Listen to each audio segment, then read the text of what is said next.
मयूरभंज जिला सारसकणा निर्वाचन मंडलीर सारसकणा जगन्नाथ मंदिर रे भारतीय जनता पार्टी पक्षरु सदस्यता अभियान कर्मशालार आयोजन होइथिला। एथिरे बीजेपी जिला उपसभापति तापस दत्त,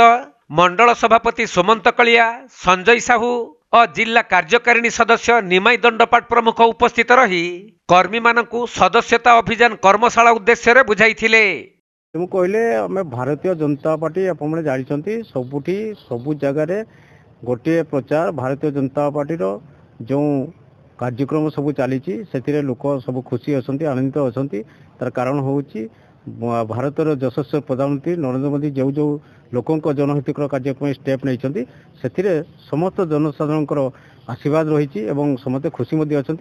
जहाँ से भारतीय जनता पार्टी रे अधिक रु अधिक जनसाधारण को केमती जोड़ा जाई परिबो, अधिक रु अधिक पार्टी रे केमती सदस्यता करा जाई परिबो से अभियान आमर बर्तमान आरंभ होईची।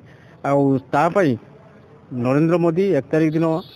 जेपी नड्डा जो आमर कार्यक्रम को उद्घाटन करेंगे ता पूर्व आम प्रत्येक जिला एवं ब्लॉक पंचायत ठू आरंभ करी वार्ड पर्यंत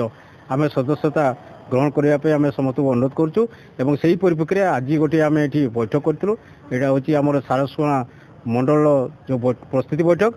से आम पुंखानुपुंख आलोचना कलु केमती अधिक रु अधिक जनसाधारण को आम सदस्यता ग्रहण करेबू एवं जनहितकर जो कार्य सब आम दुई सरकार अर्थात केंद्र एवं राज्य सरकार कौन कौन सब जनहितकर कार्य करूँ लोकों आगे प्रतिफलित करूँ लोकों जनइबू एवं तापाई आम सजबाज होचु एवं भारतीय जनता पार्टी सदस्यता को बढ़िया निश्चित समस्त जनसाधारण आम आशीर्वाद अच्छी समस्त सहयोग कर क्या श्रेय देवा सेमती ना जनसाधारण समस्त आमको भल पाँच तेणु केन्द्र में सरकार गठन कर पुणी से सुजोग देले पुणी राज्य पुणी राज्य सरकार को बदल करके पुणी आमको साहाय्य करने आशीर्वाद आम सरकार को आसू तेणु निश्चित आम जन जहाँ कार्यक्रम सब हम आम लोकों पाखे पहुँचू।